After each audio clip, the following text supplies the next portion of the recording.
السلام عليكم. معكم محمود المغربي، دي سي مودرن اكاديمي ليد. دي الحلقة الثالثة من مودرن بودكاست.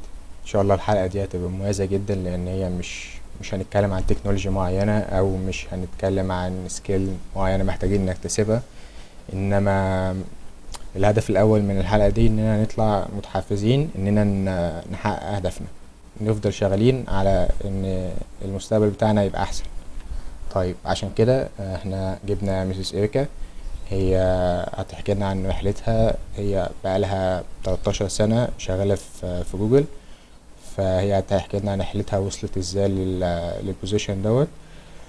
وملحوظة صغيرة بس قبل ما نبدأ، الحلقة دي هتبقى بالانجلش، انجلش بسيط يعني، مش الحكاية مش هتبقى معقدة ان شاء الله. وخلينا نبدأ على طول. So, hi Miss Erica. Hi, thank you. Thanks for inviting me to join. Yeah, thank you for accepting that. I hope you are doing good. Yes, yeah, I'm doing well. I'm out in Los Angeles in California right now. Great. Okay. First, I would like to thank you again for accepting my invitation and motivate us with your journey. Yeah, definitely. Yeah, I'm very happy to share. Okay. We can start. As always, I let the speaker introduce himself. So, can you introduce yourself for us? Sure. Yeah, so my name's Erica Hanson. I lead the Developer Student Clubs program at Google, and I'm part of the developer relations team. And as you might know, the Developer Student Clubs program is a community program for students all over the world. The program is in, I think, over 60 countries all over the world now, where students are able to get together, learn how to code, and build projects that solve local problems in the community. So it's been really fun to be part of this team, the developer relations team. And I live in New York. I've been at Google 13 and a half years, and in New York 2 years. And yeah, that's pretty much me. Great. So now, as we know from you, I've been at Google for 13 years and worked across different areas of business. So can you tell us about your journey, your current position at Google, and how you get this position? Yeah, definitely. So I actually joined Google right out of college, and um, I went to Stanford University, which was close by the Google headquarters, and knew about Google. Basically, handed in my resume at a job fair, and I had studied psychology, and I did take one computer science class, so I learned how to build a simple website. I was interested in technology, but wasn't sure exactly what I wanted to do. So I handed in my resume, and the first role was essentially answering the phones. Eventually, I was supporting small to medium sized businesses with their marketing strategy, and eventually working with clients on their marketing strategy. And that was all in San Francisco. So I was in Mountain View, San Francisco for about 4 years. And eventually, I found a job in the London office. I was looking for a change. I wasn't sure if I wanted to go to business school. I thought, maybe it'd be good to get my master's. I don't know exactly what I want to be doing. At the time, I had been in sales for about 4 years. So I looked for other roles and eventually found this one in London, and it was sales operations. So it was basically project management work. And I had started to do a bit of project management work in my role. I had taken on some projects. I did a 20% project with a different team. So I was just trying to meet other teams, learn about other teams at Google, meet other people, and found this role in London. So it was basically sales operations. So it's just working on project management to support different teams there.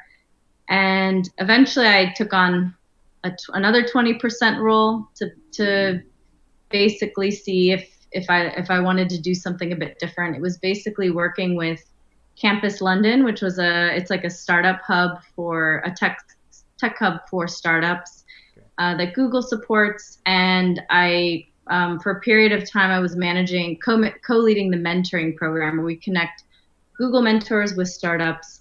And I thought, this is cool. Okay, I like mentoring, I like project management, and it was cool to meet the startups. And I thought maybe I want to do more with startups. So I really enjoyed that experience. And eventually I was looking for rotation opportunities. So at the time, we could do rotations. And it was a 3-month project in Singapore. It was called Women on the Web, and it was helping women learn how to start businesses online using different Google tools. And so I applied and I got that project so I flew to Singapore for 3 months and loved managing this program. I got to go to Pakistan and I got to go to Malaysia, and I was able to do some public speaking, and I realized, I like doing this. I got to do more project management or program management, and I thought, okay, this is cool, and it's like kind of in the education space, so I liked that a lot.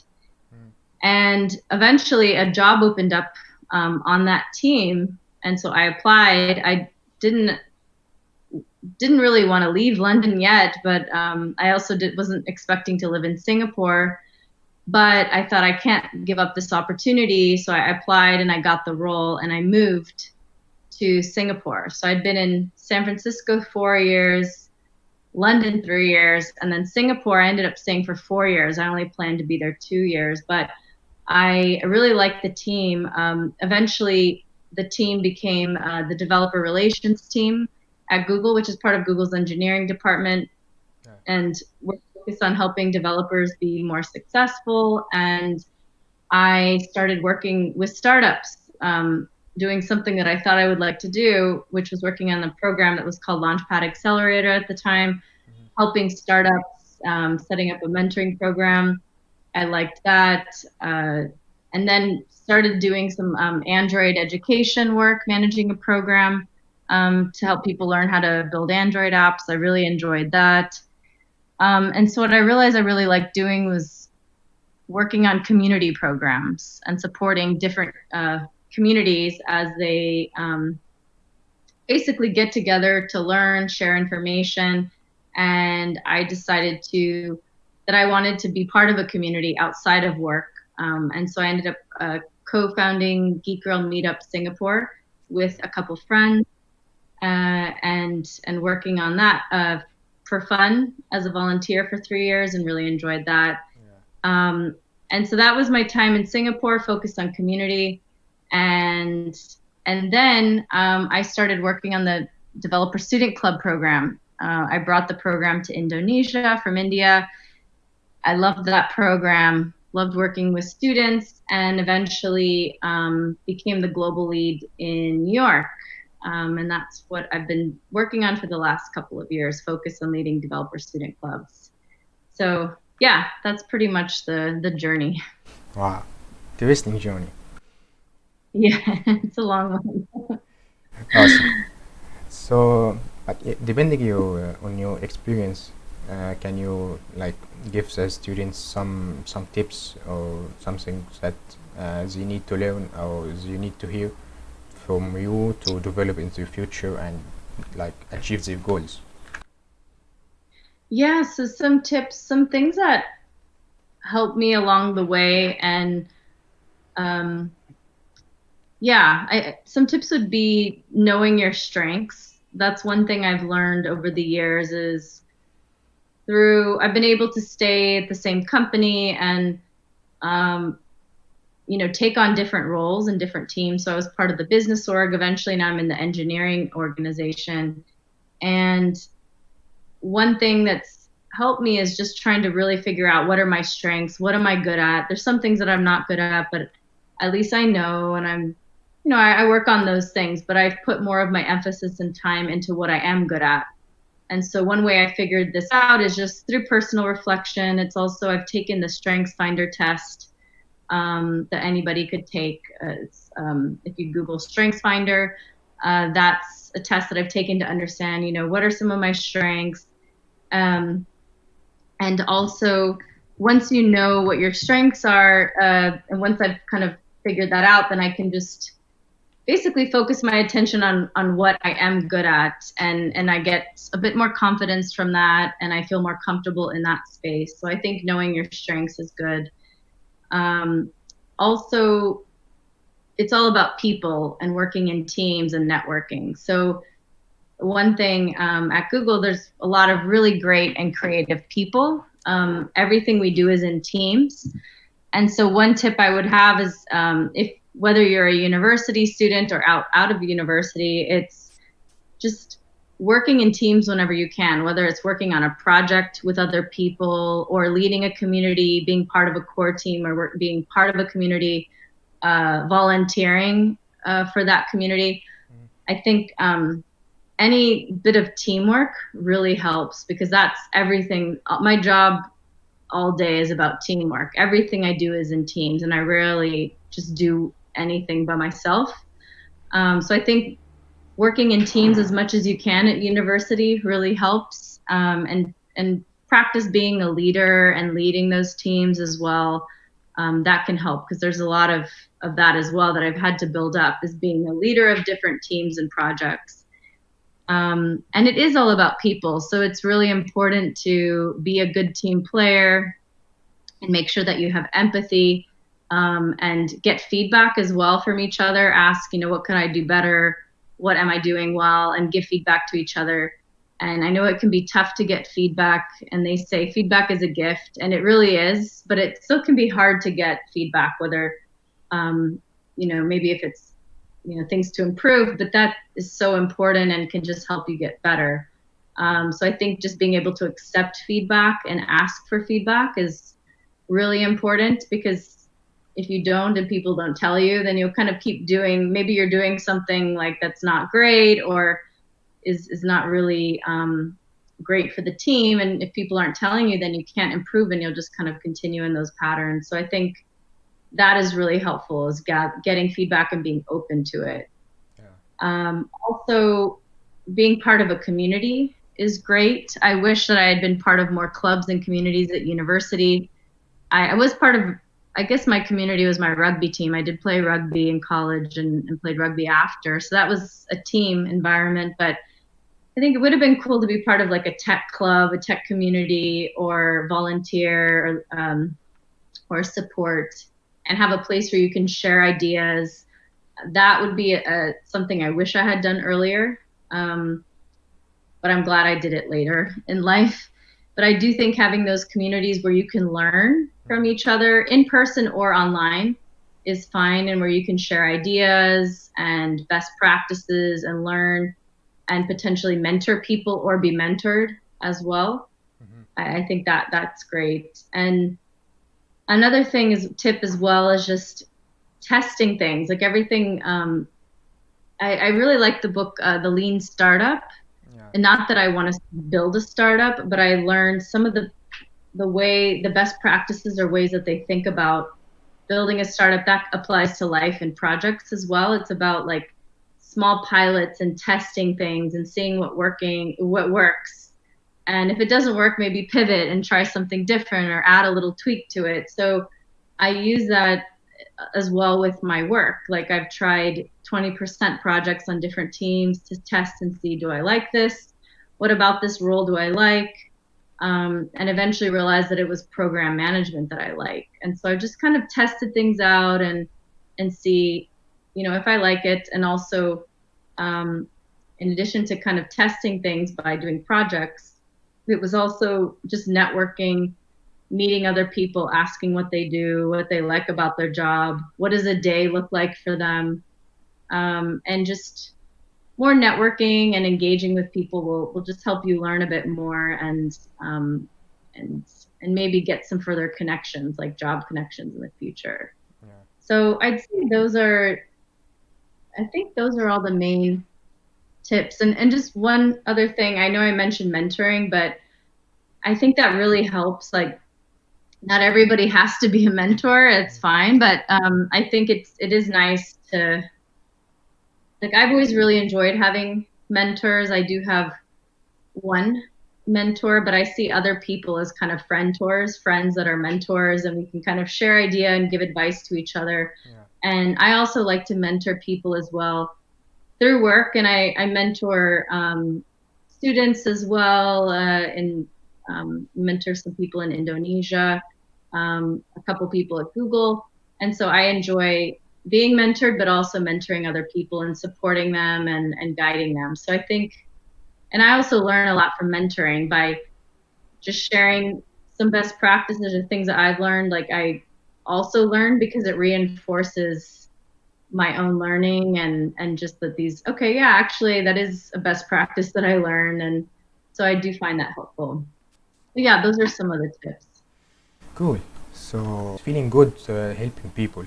So I think it's will be very good when you help someone and then you will be helped after that. So that connection is very good, especially for students before graduation. That would be very helpful. So, but in your opinion, if I lazy and I stay in my safe zone, so do you think that I can achieve anything in my life or future or my goals? So Oh, so for people who might feel a bit lazy or yeah, not as motivated, can yeah, they still achieve their goals? cool. Yeah, I think sometimes it's all of us can be a bit lazy at times or feel a bit demotivated. I think a lot of people go through highs and lows, Hmm. and I definitely have moments where I can feel a bit either sometimes, demotivated, or it's like overworked, or just like it's things are too busy and I kind of need a break. And I know, and maybe, or for someone who is just feeling a bit like not really sure what to do and a bit demotivated, I think, that's okay to feel that, but I do think it's, you know, maybe for a period of time, but at some point it's just a matter of just going for it. And even if you're feeling a bit lazy, it's just like, just take some action, a small action, like one small step, anything. And I think it can help to have friends that are motivated. It helps. There was one quote about entrepreneurship being contagious. There's a quote about that where I think it's the same with like passion or energy or interest. If I have some friends that I gravitate towards because they're very positive, they're passionate, they're excited to do things. They're like always trying new things, building things, and they fail, but they keep trying and working. And like, those are the people that I like to spend my time with, that are, motivated. So I think finding a community, or spending more time with friends that are motivated and want to build something, try something, build a project, learn something new. I think that can help you, especially when you're feeling a bit low, or like, I don't want to do that much, but you probably should at some point. Just kind of joining a community where you can hear from other people's stories. What have they done? What have they built? Getting tips and advice from people. So for me, it depends on what motivates people. But for me, I do get motivated by energy and other people. And Yeah. so I find that if I just surround myself with positive people, I tend to be a bit more positive. And so that's one thing that can help people. But I do think sometimes things can be a bit overwhelming, and it's like, oh, look at this other person is doing so well, and I'm just like, what do I do? And I think just taking, it's okay, and it's better. You don't always have to compare yourself to other people as well. Everyone is on their own journey. Hmm. And I do think just taking some step forward and doing like one small thing, like one at a time, it does help. Plus, as I mentioned, joining a community, having friends that'll motivate you, that can really help as well. Yeah. Okay. As recap for your tips, just try and fail and try again, and connect with people. Right? Exactly. Yeah. And it's okay to fail. Like we all fail. And actually, I feel like when we make mistakes and when we fail, that's usually when we remember it and it hurts the most. But actually, I feel like I learn more if something didn't work out the way I planned. And then because you're forced to, sometimes when I did really well at something, I don't tend to think about it too much, and I kind of focus more on the thing I didn't do so well, but then I'm like, why didn't I do that as well as I could have? And then it makes me kind of reflect and problem solve and dig into it a bit. And I think, you can just learn a bit more from that. And as long as you learn and do something a bit different the next time, then it's fine. And it's okay to fail, but I think it's better to try and take a bit of risk as long as you're okay with that risk that you're taking. Great. I'm already so motivated. Great. Okay, that's very interesting information. Okay, finally, I just would like to thank you for your time and giving me and the students this opportunity to interview with you. And it was very, very interesting for me. And personally, I get motivated so much. Thank you. Thanks so much. And thanks for having me join. And it was great talking to you. Always happy to share. So thank you.